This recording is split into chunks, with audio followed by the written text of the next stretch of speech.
Hey everyone, this podcast is part of Story Mode, the podcast network of Gamefully Unemployed. You can support us and gain access to other great exclusive podcasts at patreon.com/gamefullyunemployed. That's patreon.com/GAMEFULLY unemployed, which is spelled like it sounds.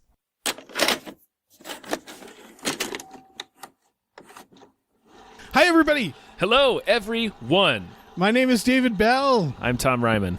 And we just watched a child's play. Like a kid's play. Like a 5th grade production of Peter Pan. We were kicked out. Yeah, we did. We had no business being there. We walked in. They were like, "Who are you here with?" And we were like, "Nobody. We're just here to enjoy the show." And they asked us to leave immediately. And it was great. It was, you know what? The opening, the bit that we got to see was fantastic. Mm-hmm. Yep. Those two kids played a very convincing older married couple. Yes. Putting their children to bed who were the same age as them.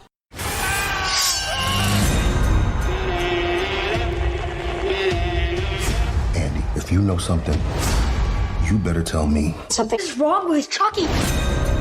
Buddy can connect to and control all your Yeah. All right. Enough of this bullshit. Yeah. Tom? Yes. How did you like the Child's Play remake? I got a similar feeling watching it. I liked it for the most part, but it gave me a similar feeling that watching Brightburn did, where it's that I thought they had a really good idea that they didn't go far enough with. Yeah, I can agree with that. I generally enjoyed it, but I also recognized the fact that I wasn't probably not going to watch it again. No, probably not. I liked the premise, which for people who haven't watched it, all right, this is what I'll say is they managed to make Chucky creepy again through their premise. Right, by completely changing the premise of the film. So basically it's someone on Twitter pointed this out. It's like the Treehouse of Horror episode with the Krusty doll where someone flips it from good to evil. Essentially. But that's not quite. As the doll is basically his safeguards are shut off by a disgruntled employee, who then kills himself. That guy had issues. That guy had nothing going on in his life. Apparently. He was like, you know what? I may be fired, but I'm gonna doom a child with this doll. Then I'm gonna kill myself. So Chucky basically becomes obsessed with him. Yeah, well, the premise is he's a smart toy that's supposed to learn, but he has all of his safety protocols and inhibitors shut off, so it's just he becomes obsessed with Andy, and anything he perceives as harming Andy or getting in the way of them playing together, he's like, you gotta go. Yeah, and then he just starts gaslighting him. Yeah. By the end. Wait, is the kid's name Andy? Really? Yeah. Did they do that on purpose because of Toy Story? No, his name was Andy in the original. Okay. This is a weird weekend for toy movies. Sure is. Especially since, and I don't want to say it because, I don't know if, it doesn't matter. Our next Patreon we just watched is for Small Soldiers. Yeah, we got a lot of living toys. Yeah, we got a lot of living toys to deal with. A whole lot of living toys to deal with. So, I liked how creepy he was in that sense that he's obsessing over him and he's malfunctioning. Yeah. And so that was a neat twist that made him creepy again. And then he's sneaky, so I get how he can kill people. Yeah. He's got the robot strength and he's sneaky. Well, he doesn't even really have robot strength. It's just he interfaces with other devices because he's a smart device. They made him creepy in a believable way. The original Chucky is creepy just because it's Brad Dourif who's put himself in a doll with voodoo magic. Right. I would argue that and he bleeds human blood, which is weird.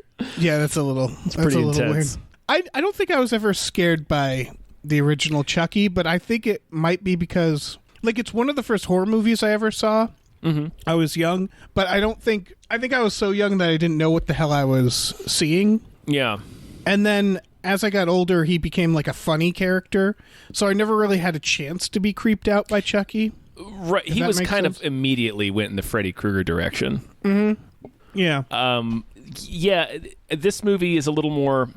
It sounds kind of cheesy to say, but I really enjoyed the idea behind this because it's oh yeah, well something could with all of our devices being integrated, if like one of your devices in that network was just batshit insane, yeah, it could really ruin your life. It's sort of a robot apocalypse movie. Yeah, one of the characters straight up says that. Yeah, in the sense that like in near the end, he can control other dolls as well.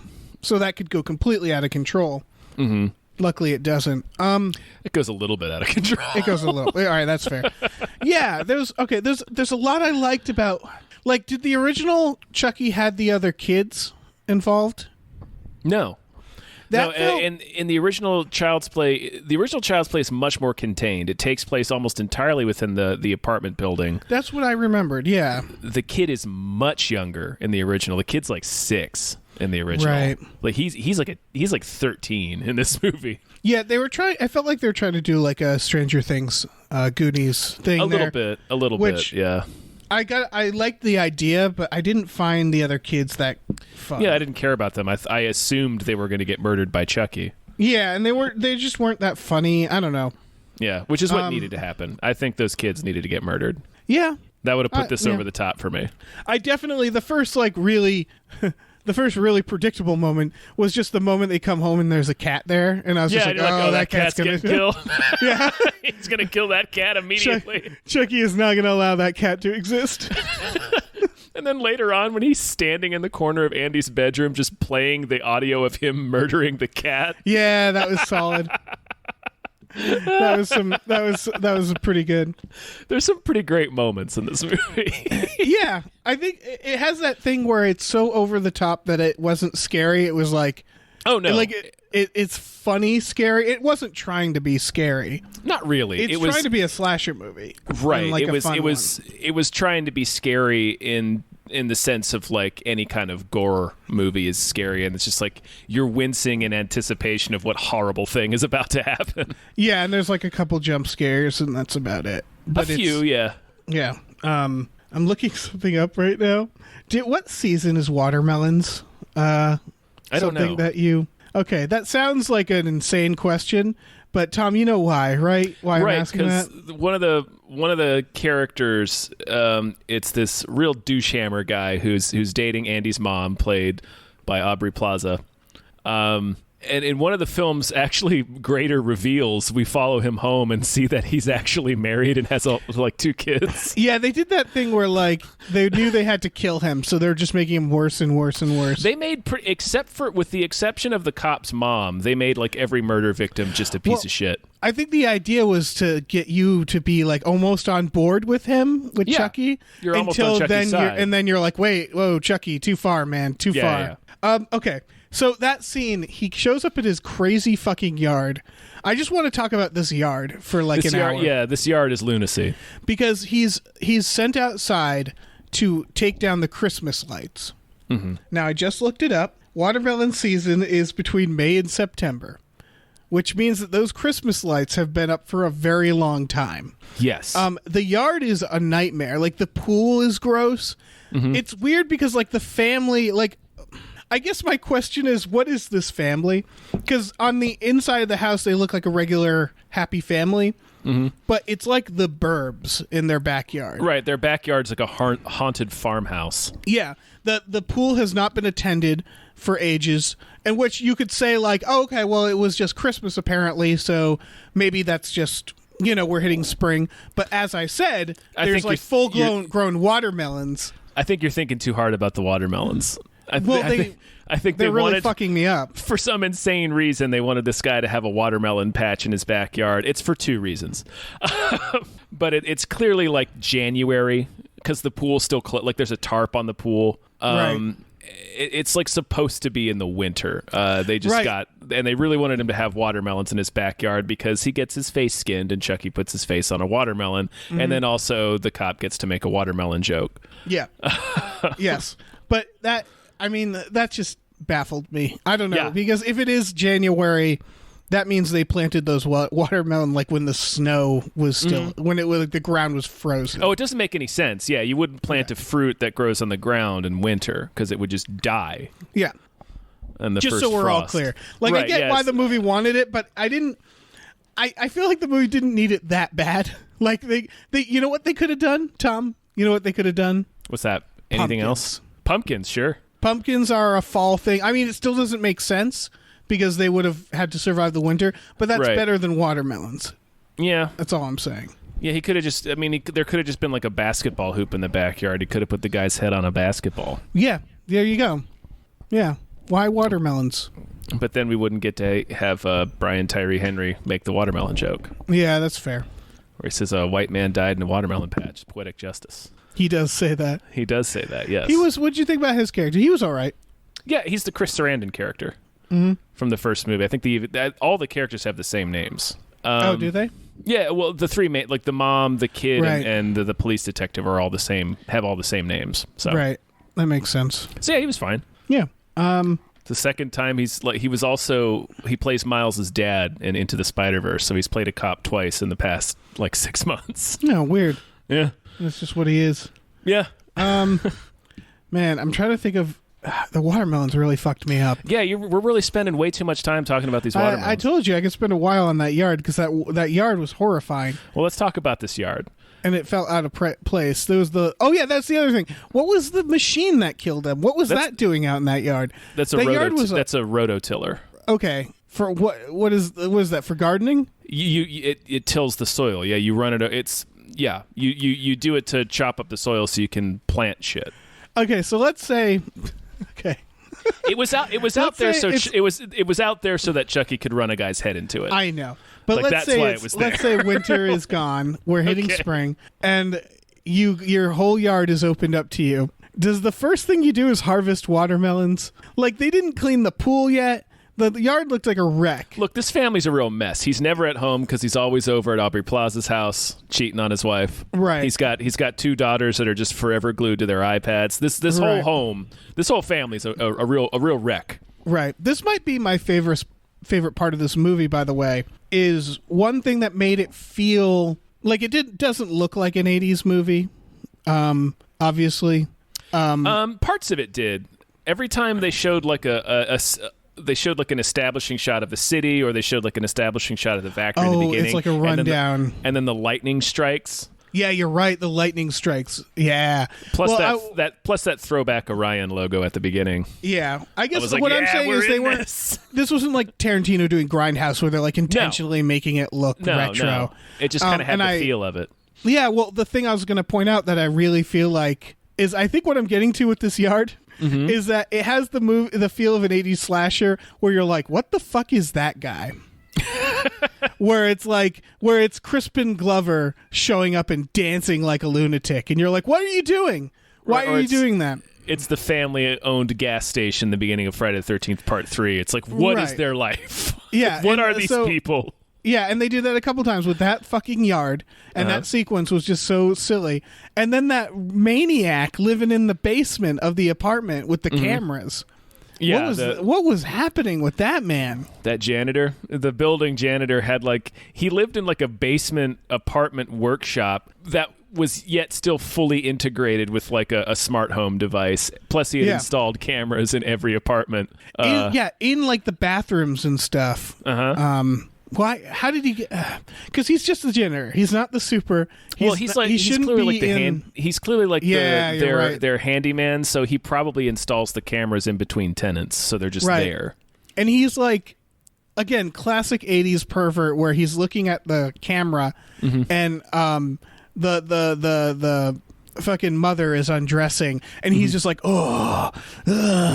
he's like. Oh, yeah. He's making noises, and it's just so creepy. Right. He is loudly masturbating. It's so over the top. Is he masturbating? Yeah, his hand starts rubbing on his crotch. Ew, movie. And he's just making walrus noises. Yeah, he's just making the most over the top. That actor knew exactly what he was needed to be. Oh yeah. And then he falls on his dick on a table saw. He sure does. And they show it. Yeah. These were the moments that's just they're nailing it. Yeah, they are nailing it right now. Yeah. And when you get in the end of the movie, the Act 3 is the big it's like a midnight release of the new Chucky doll, the new Buddy doll, at like this Kohl's that's like where the mom works, and one of the characters puts on this giant mascot head of Chucky. Yes, and it's like an interior shot of the mascot head, and you see this knife come in the side and hit him right in the neck, and then he comes like staggering out to all these kids are clapping, and he's like just stumbling around. They show his point of view, and it's all blurry, and he's just like, "Help me!" He pulls off his mascot head and immediately just sprays arterial blood all over this little girl. Yes. See, these are the great moments of this film that feel like classic slasher. Is they knew it needs to be hilarious. Yeah, the highs in this movie are very high. Yeah, it needs to be hilarious in a way. Like again, going back to the goddamn watermelons. We're never leaving these watermelons. In a way where it doesn't feel like the movie. The movie never felt like it was winking. It's that where like the watermelons. And all that felt like something where most people won't notice, but the more I thought about it, the more I'm like, wait, that's insane. This whole backyard's insane. Mm-hmm. And I love the little things where it's like that's good for rewatch. Mm-hmm. So I guess my question to you, and I sort of know the answer, or what I think, is why didn't this movie completely work? 2 reasons. All right. One is I think the body count is too low. Agreed. But that's kind of a problem with the original one too. Is he really only kills like 2 or 3 people? Right. But we're at this point where now we have the sequel, so we need to kind of you can't bring it all the way back. You know what I mean? Yeah, that's true. It's hard to bring it back to just a few deaths. Yeah, that's true. Once we've had like just these huge body counts in the other films. The second problem I think is there's too much time in between, I guess. Yes. It kind of there's a problem with the escalation. Like I said, it reminded me a little bit of Brightburn, where it's like we get a pretty strong first act that builds up to him. Like we slowly see him like the kids are teaching him to do funny things because he doesn't have an inhibitor chip, and at first it's kind of funny, and then he sees them watching Texas Chainsaw Massacre 1 and 2 and laughing their asses off at it, so he's like, oh, this is funny, this will make them laugh, and I'm like, I like where this is going. Right. But they don't really explore that angle of it. It's much like you're saying with Brightburn, there's too much, like Brightburn had that thing where it spent way too much time on them not believing it was happening. Right. And that kind of felt like the same with this, there was too much of like there was a point in this movie where I had to pee, and I hate having to pee in a movie. And I was like, this feels like we're going to start ramping up, and there's just going to be murder after murder after murder. And then it was just another scene of like, don't you believe me? The doll's evil. And I was like, oh, okay, I'm going to go pee.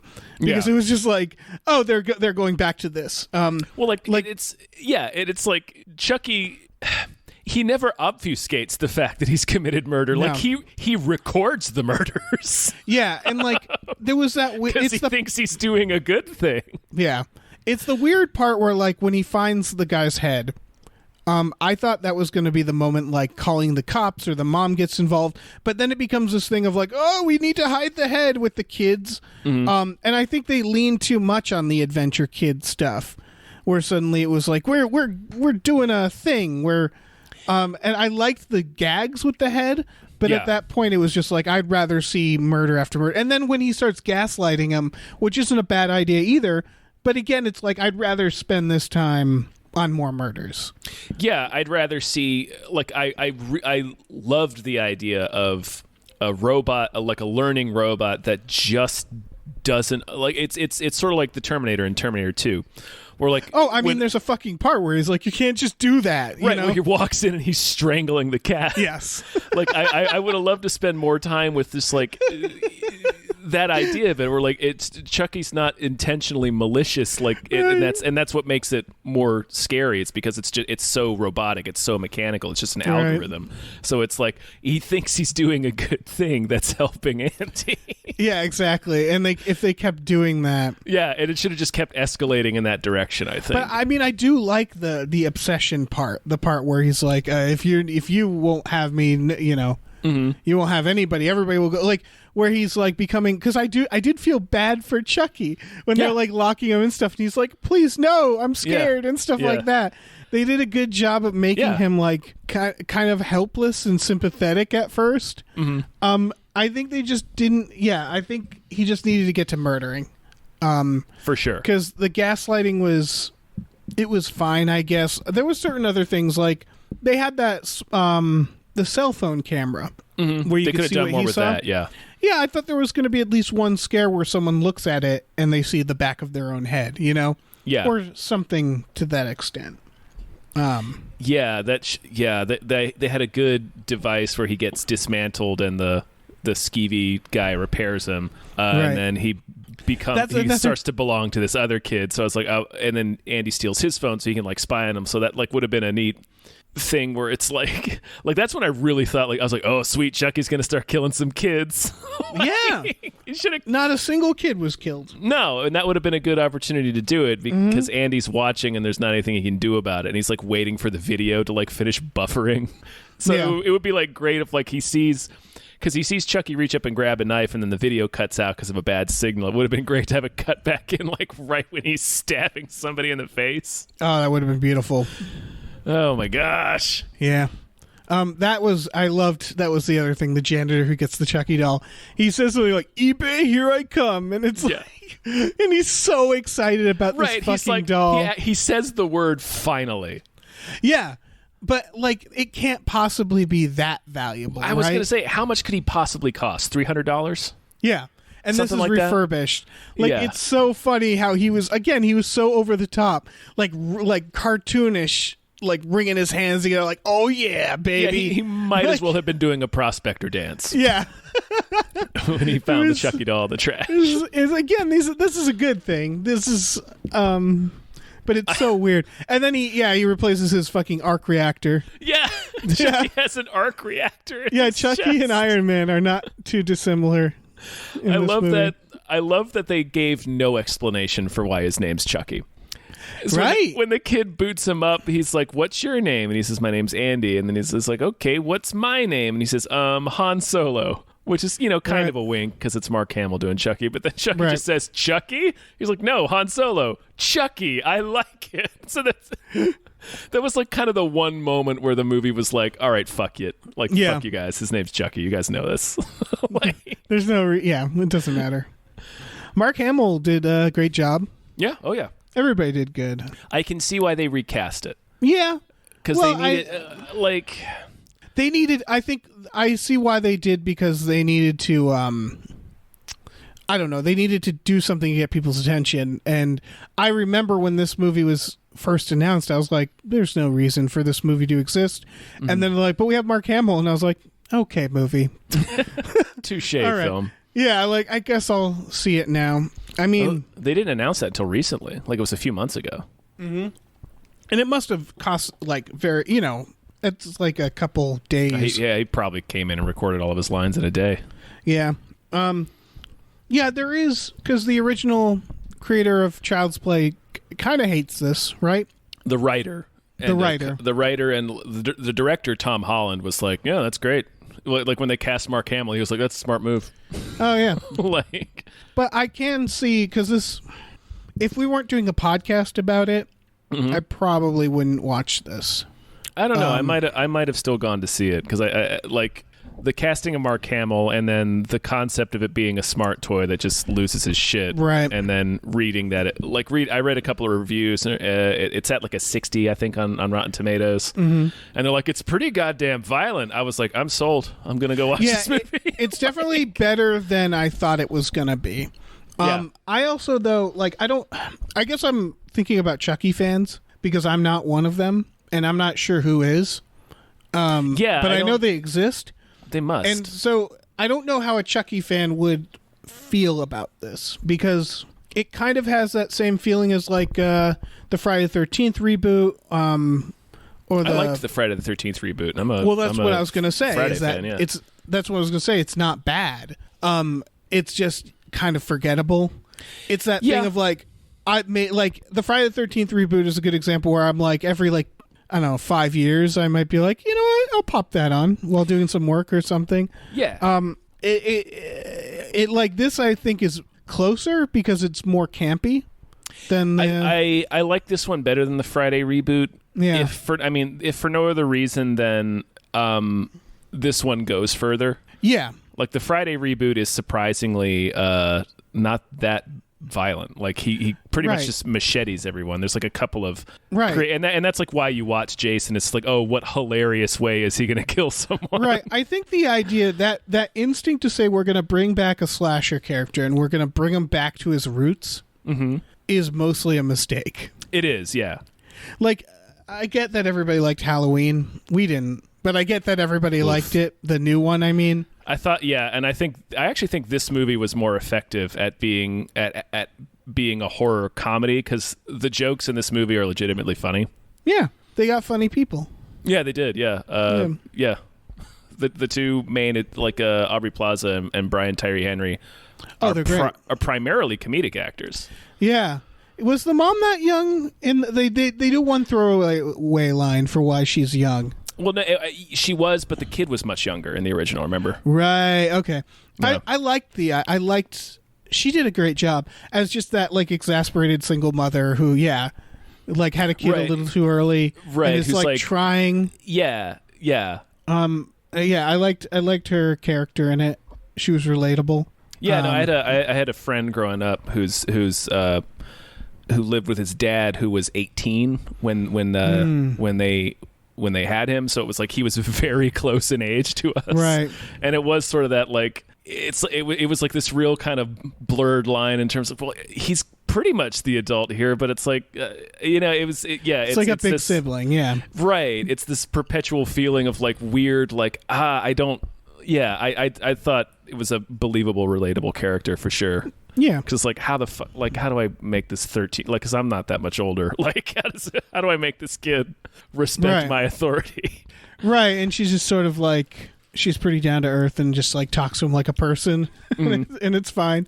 Right, like in her explanation for getting him the Chucky doll is like, I thought it would be fun. It's like, I know it's stupid, but I thought it would be like funny to like mess around with it. Yeah, like, which is great. She's young enough that she literally got him the doll for lols. Yeah. Like she's like, I thought it would be stupid and funny. Like we can goof off with this thing. Yeah, they did a good job with that because it was Chucky is for like younger kids. Yes, yeah. Yeah. Like I really enjoy in that first act is really great. Yeah. Particularly when he first hooks up with the other kids and they start like testing what they can do with Chucky. Like I really enjoyed that because it was like building, because you can see how it's all going to go wrong. Right. As it's escalating. Because they're like, showing him all the terrible don't teach him things how to do do that. Yeah. Yeah. It really is like Brightburn, where it's that there wasn't a moment of this movie that I hated, that I was like, oh, fuck you for doing that, or oh, this is boring. Like none of that. It was just like, I feel like there was more to do here. There was more area to. There was more they could have explored. Yeah, it's such a good idea that they just didn't quite execute all the way. They didn't go far enough. They needed this like the ending when all the people are in the store. Like that should have been a bloodbath. Yeah, more than it was. Yeah. That should have been all the dolls coming alive and immediately like just fucking up everybody. I did like the Chucky bears coming to life. Yeah, that was because as soon as they revealed that bear, where it's like, they had Tim Matheson on the screen. He's like the head of this company. He's like, we have all new lines in the Buddy 2 line, including the Buddy Bear. As soon as I saw that fucking bear, I was like, oh no. Yeah. Like, oh shit. Oh man. Yeah, and like the drones, that was kind of neat. Yeah, I did laugh pretty hard when he flew a drone right into that guy's face. Oh yeah, that was pretty great. Yeah, the ending was fine. It was fine. Yeah, I wasn't. I feel like there could have been more. The kid facing off against Chucky was good. Like he felt like he started feeling like a horror movie character, like, almost like Ash, but mainly because he had a fucking like a hedge trimmer, the hedge trimmer, and like the hedge trimmer is like a really good horror movie weapon, right? Because it's like gnarly and not quite. It's like dull and I think this movie did something that the original didn't do, which I guess they couldn't because the kid was so young. But this movie's from the point of view of the kid. The original was not. The original was from the point of view of the mom. Right. Yeah. And that is better. Yeah. because who's going to listen to this kid? Exactly. Like in the original movie, the mom pretty quickly figures out that Chucky's alive, and she's trying to convince Chris Sarandon that he's alive. Right. But in this one, it's like the little boy is the one that's, and even his friends start to doubt him. Like they're like, "Is it, man? We never really saw Chucky do anything. Maybe Andy's the one who snapped, and he's just telling us Chucky killed the guy." Right, because that makes more sense. It makes way more sense, even though they've seen Chucky do some questionable shit. Right. Yeah, I love that they literally teach him how to be creepy. Uh-huh. Like Me that too. Like there's a scene in this where he's like, okay, you need to do this with your face, because they're trying to scare the mom's boyfriend. Yeah. Like, smile more, open your eyes wider. And it was like, I loved that. Chucky, was that, this is a question, was it animatronic? It looks like a lot of it was. I think when it was walking, it was probably CG. Yeah, you could tell when it was walking. It was at least mostly CG, if not entirely CG. Right. I would have appreciated. For a lot of the shots, it was animatronic. Yeah, I'm like such a purist with this stuff.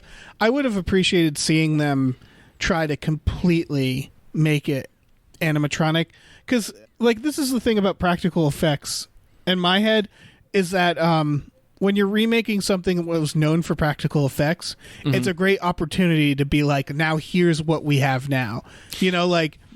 Like here's the advancements we've made. Here's how we can wow you with this same technology again. Yeah. And so when they this did pretty good. I'm thinking of like the remake or the prequel of The Thing, where they just completely shit the bed. Yeah, that was trash.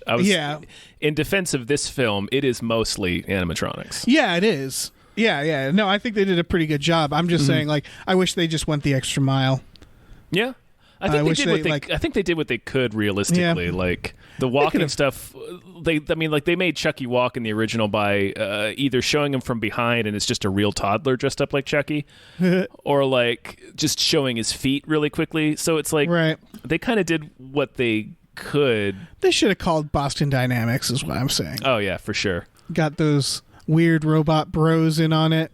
Yeah, they could have made a little Chucky, threw hockey sticks at him. It would have been pushing him over when he's trying to stack boxes. Yeah, I want to see that. I mean, that's the next step in Boston Dynamics. It's one of those robots is going to go insane. Yeah. Well, they should make a Chucky. They should specifically make a Chucky. Just fucking go for it. Yeah. You cowards. Yeah. What are you waiting for? Yeah. What are you afraid? Yeah. Shit. What else? What other moments in this movie stood out? I didn't like the kill of the mother. In the car. I thought it was well done, but I thought it was tame compared to the others. Exactly. And again, like we're saying, is that if you're only going to have like 3 kills, you gotta make them all crazy. I think this movie didn't want to go hard on a character that we liked, but that's the mistake. That's a mistake. That's the mistake. Yeah. You're making an R-rated Chucky film. They really needed to go over the top. Yeah, like that's what I was saying from the beginning. Is it doesn't quite go far enough. No, it really doesn't. I mean, it's upsetting when the mom dies because she's so happy that she's taken her automated lift to her bingo game, and then Chucky just fucking destroys her. That was a hard one because that also felt forced. Because he like overhears her saying like, "Oh, you're my best friend" or something to the kid. Well, he also sees the mom mime hanging herself in the very beginning. Oh, you're right. That's great. They do a couple of callbacks like that. They knew what they were doing. Yeah. So parts of this movie are written more than it needed to be. Yeah, I forget. I looked up the director, and he hasn't really done much. He wasn't anybody exciting. Yeah. Like he's done a few short films. I'm not sure if he also wrote it. But yeah, this writer hasn't written much. He's written Quantum Break. Don't know what that is. Nope, I don't know. I mean, maybe this is. He's written. These are video games. He's written Quantum Break and Sleeping Dogs. Okay. Yeah, it was fine for the writing. Sure. Yeah, I don't know, man. I feel like I'm gonna forget this. I feel like the farther I get away from Brightburn, the more I'm like, I don't think I'm gonna see that again. Probably not. I might have enjoyed this more than Brightburn. I think I did too. Yeah. I think again, there's enough cool deaths in it that like like if a horror movie fan asked me if they should watch this, I'd say yeah, absolutely. Yeah, this is a fun slasher movie to watch. Yeah, it's not perfect, but it's trying. It's better than most. Yeah, it understands what the appeal is of the Child's Play franchise. It understands that you got to skin a guy's head with a rototiller. Yeah, and put him on a nonsense watermelon that shouldn't exist. Just with a bow wrapped around it. Yeah. That was pretty incredible. That's solid, yeah. That was a great reveal. Because he gets up and he walks by it and like doesn't see it. Yeah. They knew what they were doing. They knew it needed to be fucking funny. Yeah. Man, yeah. Yeah, I think I mostly like this. Yeah, it's when it works, it really works. Yeah, like I said, the highs of this movie are very high. Yeah. There are some really great fun moments in it. Yeah. I'd like to see them do a second one where they just go completely gonzo. Yeah. I wish they had figured that out for this, but yeah, how do you think they're going to bring him back? Is he just in the internet now? Because at the end, they smash his whole... He connects with the cloud in the end. Oh, yeah, he does, doesn't he? Yes, as soon as the janitor restores him with like a better arc reactor, he connects to the cloud. Okay, that's pretty great. So his mind is in the cloud. Yep, he's like Skynet. Yeah, exactly. But for dolls. He's Skynet that's obsessed with one child. That's pretty great. That's a pretty great premise. Yeah, and they recall the wrong ones at the end. Like You're right, they're recalling all the Buddy 2s. Like, that wasn't the problem one. They're gonna... Oh, man. Yeah, I like the idea of a sequel where it's just multiple Chuckies. That's how you ramp it up. Because, like... That's how you make him formidable. Like, when people see him coming. Yeah, he's like Ultron. Where it's like a swarm of them. Yeah, he's like Ultron. He's like Ultron. Yeah. That'd be a real problem for people. Yeah, like that's always been the complaint of the original series of films. It's like it's a fucking toy. Like I can break this thing in half with my bare hands. It's plastic. Not if there's 15 of them crawling on you. Yeah, exactly. Like little spiders. Just biting you. Yeah, it's stabbing your ass. Teeth. Yeah. Yeah, his creepy little teeth. Yeah. Oh yeah, what does he say? This is for Tupac? Yeah. Yes. When one of the kids in the beginning, when they're teaching Chucky how to prank, they're trying to get him to stab this unicorn and say, "This is for Tupac." It's a great idea because again, he's just learning things. Yep. So he then later when he kills the guy, he says it. Which I love the idea of like your last thoughts before getting murdered by a doll is just pure confusion. I mean, it's already confusing because it's a doll. But like imagine then the last thing you hear is the doll say, "This is for Tupac." And then you're not alive enough to process or understand what that means. Nope. Yeah. They did a lot of like both of the good deaths are kind of them having like it's some sort of cutting thing. And they have a choice where they're like, I need to stop this thing from murdering me, but I also have to stop this thing. Yes. And the second one, it's the table saw and the pipes. Yeah, he's holding onto a pipe, and since now Chucky is on the cloud, he's just increasing the temperature in the room, and the pipe is burning his hands. Right. It's the same mechanic. Both is the same gore mechanic. Yeah, I really just needed them to do more of that. Just kill more people. More in like crazier kills even. Right, because you could combine this with like a movie like Ghost in the Machine, which is not a great movie, but it's the same concept of like what if some entity could just turn a device against you. Yeah. Man, Chucky's got it all because he can just he can get down to the dirt with you with his bare little plastic hands, or he can like make your microwave kill you somehow. I mean, don't know. yeah, they reveal that this is sort of not too distant future. Yeah, because there's self-driving Ubers basically. And that alone is enough for Chucky to take over the world. I feel like like he could kill everybody. He could kill the president. Yeah. Yeah, he just drive like all those cars into the White House. Or just hijack his motorcade. Yeah, it's like, what are you going to do? Like, yeah. He's very powerful in this. Yeah. He hacks the kid's hearing aid. That was one of those things where I was like, I knew that had to happen because they make the kid deaf and have a hearing aid for no reason for most of the movie. Yeah, no real reason. Except to eventually have Chucky hack it so he can always hear him talking. Mm-hmm. Which, that was fine. That felt like something like they went back and added it in when they were writing. Like they got to some point where they're like, have him on the intercom, and they're like, no, it'd be cooler if he could only hear him. It's cooler if only Andy can hear him because he's being gaslit all through Act 3. Yeah, he is. Yeah, that was probably something that came up during like draft 3 or 4. Right. And I know why they needed the kids to not call the cops, but I feel like I would call the cops on the doll. I know that sounds like a mistake, but if I were that kid, I feel like they wouldn't be able to tie me to the murder. You have other witnesses, and if you Chucky's just like recorded it too, right? And also, Chucky is not trying to hide it. At that point. No, he never. So if you bring him to the cops and you're like, "Ooh, I don't know what this is," and then you got a juicy lawsuit on your hands, right? I think that was done very purposely at the end. Is the kids all take the Chucky doll themselves and smash it to pieces. So it's like it's this triumphant moment for them, but all I could think of was like, no, you're destroying the evidence that this doll was defective and insane. You could be millionaires. It leads right into the ending where Tim Matheson's like, we've recalled all the Buddy 2s. You're like, no, that's the wrong one. Right, yeah. Dummy kids. Yeah, fucking stupid kids. Mm. Hope they all get murdered in the second one. Yep. Yeah, I do hope there's a second one, I guess. Yeah, same. I want to see more of this. It's like this movie did a lot. Yeah. In the year that I knew it existed, it made a very big leap from something that I have had no interest in, right? To being like pretty good. Because I was never really a fan of the original. No, and I've watched it a few times. I'm like, yeah, this is fine. Yeah. And as not a fan, I was like, I don't need this, and I don't think the fans want this. Because I think horror fans are very, what's the word I'm looking for? Like everything's very sacred, to an extent. To a degree, yeah, and I can't... That's it. I mean, they always have like a different person playing, like Jason or Michael Myers. So like, yeah, for the most part.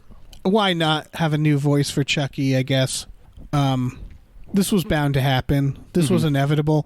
And so I'm glad they didn't try to do what like Texas Chainsaw Massacre did or like all the other reboots where they tried to make it like super gritty and super serious. I love the idea of trying to make a gritty Texas Chainsaw reboot. It's like, guys... It was already pretty goddamn gritty. It's already the most insane movie. Yeah. But they did. They tried to make it like a little more gritty. And by gritty, I mean they mostly just made it darker. Right. It's just dark and brown. Yeah. And I it's hate like those movies. I hate that. And I'm glad this one didn't do that. No. Yeah, this movie... it's pretty colorful. Yeah, and I'm pretty sure it's the same. If it's not the exact same brownstone, it's a very similar looking apartment building. It's very similar. I assume it's not the same. Where is this? Is it? I don't know. Chicago? It looks Chicago or New York? I don't know. Yeah, not a place. Again, not a place where you can really grow watermelons that soon after Christmas. Really hung up on these watermelons. It's weird. I agree. It's insane. It's very weird. Well, I mean, they filmed it in Vancouver. I just looked it up. And this only had a budget of $10 million, so maybe we will get a sequel. Yeah, it's probably going to make money. Although, like, the theater I was in, there wasn't that many people there. Everybody's seeing the Toy Story. I know why. Like, we discussed this off the podcast. Like, we decided to do this instead of Toy Story. At least my thinking of this was, what the fuck do you guys care what we have to say about Toy Story? Right, everybody's going to see Toy Story. Yeah, like we like horror movies. People know we like horror movies, so it made sense for us to watch this. Yeah, this just made more sense, and like, yeah, I don't know. We've been debating whether or not we're going to go watch the Lion King reboot because why? Yeah, why? Fucking why? I think there's something else good. I think we'll do maybe Midsummer, although I don't know if that's coming out sooner. We'll do something instead. We'll figure it out. But yeah, I mean, I looked. I just checked Box Office Mojo. This has made $6 million so far, so it'll probably make its money back. Yeah, just a couple more million. Just it doesn't cost much to make a horror movie, guys. Just spend the money on skinning a guy's head with a rototiller. I'm surprised because this one did require a little more than most horror movies because you need a goddamn Muppet. Yeah. But it didn't cost that much more. Yeah. But the Muppet didn't have to be lifelike. Like that's the point. True. Yeah, so it didn't need to be like a fucking fully realized Yoda or Gollum or something. Like it didn't need to look like a real creature. It needed to look like a doll. Yeah, and it did. So it has a certain advantage there. Yeah, that's true. Just spend your budget on skinning people's heads and dropping their dicks onto table saws. Yeah, it's not hard. No, it's not hard. No, because it's a hit a table saw. Yeah, you can get all kinds of gore for a couple $1 million. Yeah. I mean, fake blood is very cheap. That's why. I mean, that's why horror movies tend to be indie. Yeah, or indie movies tend to be horror movies. They're cheap. Yeah, fucking fake knife and some blood. Yeah, just have a good idea. It's getting harder now, but because it has to be like a more original. I do think certain franchises, like I would watch a $120 million Friday the 13th movie. We are going to write a $120 million Friday the 13th movie. I think certain franchises like that deserve an insane budget at least once, even if the studio is like, we're not going to make this money back, but this franchise has been consistent for us for like the last 2 decades. History deserves this. Yeah. History deserves this. Yeah. Just we got to get on that. We got to get on writing that. Oh yeah. We got all sorts of ideas for that. Yeah, man. I think I don't have anything else to say about this movie except, if you're a horror fan, fucking watch it. Yeah, go see it. It's very fun. Think Toy Story 4, you can also see that. But if you like horror, I don't know, what else are you going to see? Wasn't there like a Men in Black that came out like a year ago? Yeah, it was last week. Oh, okay. Mm-hmm. That was close. Yep. Feels like a year ago. Yeah. I mean, I don't know. I'm trying to decide, like, if you had one movie to see in the theaters right now, I guess it depends, because I'm sure Toy Story 4 is fucking great. I'm sure it's very magical and you'll cry and all that bullshit. Mm-hmm. But I still want to flush that fucking spork down a toilet. Mm-hmm. I hate that character. Yeah, it doesn't have a man getting his junk split and open with a table saw. It sure doesn't. It doesn't it doesn't have a man getting his head skinned in a watermelon patch. Well, I haven't seen it, so it probably doesn't. It probably doesn't have those things, but we can't say. We haven't watched it yet. Yeah. Okay. Yeah, I think that's a sode. Let's get out of here. Well, wait. What do we got? What do we have, Dave? What do we have? We got a Patreon. Patreon.com/GamefullyUnemployed. Mm-hmm. You can check out some exclusive podcasts, such as Fox Mulder is a Maniac and Tom and Jeff Watch Batman. We also, every Friday, we have a Patreon movie night where we watch stuff with patrons. Last Friday we watched Tremors. We did. We watched Tremors. And then I put on, Tom, you went to bed. I put on the 1998 Avengers. Woof. How many people lasted through that one? Not many. So check that out, you guys, if you want to watch a really bad spy movie from 1998. What else we got? We talked tpublic.com/store/gamefullyunemployed. You got a bunch of t-shirts there. And some posters and some other junk. If you're listening to this on iTunes or wherever, please go ahead and leave us a review. That helps. Yeah. It helps. I think that's it. Let's be done. Let's stop. All right. I'm going to go finish the rest of that children's play. Let's call back. Let's get some fake mustaches. Maybe they'll let us in.